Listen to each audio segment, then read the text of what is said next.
बिस्मिल्लाहिर्रहमानिर्रहीम। आज आपके सामने और हमारे साथ हमारे मेहमान मौलाना अबू सुफियान साहब जो कि माजी करीब में हैं, जामिअतुर रशीद से एजुकेशन कंप्लीट किया इन्होंने। तो इनसे हम जो आने वाले दिनों में जामिअतुर रशीद का जो अलमनाई एसोसिएशन फजला इज्तिमा हो रहा है, उस हवाले से इनसे उसके बारे में पूछेंगे कि ये उसका तारुफ करवाएं कि ये अलमनाई एसोसिएशन फजला इज्तिमा ये क्या है। जी वालेकुम सलाम व रहमतुल्लाहि व बरकातुहू।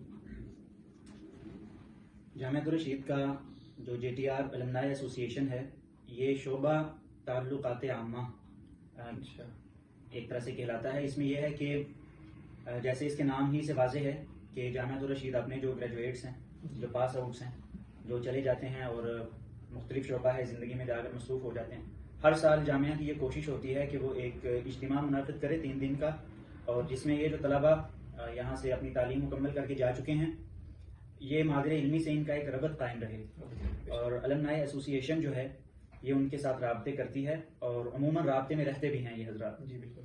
तो फिर उनको दावती पैगाम भेजे जाते हैं, दावती मुहिम चलाई जाती है, जितना रिकॉर्ड इनके पास पड़ा होता है जामिया के तमाम शोबा जात के जो तलबा हैं उनका, तो इसके तहत ये इज्तिमा मुनाक़िद होता है।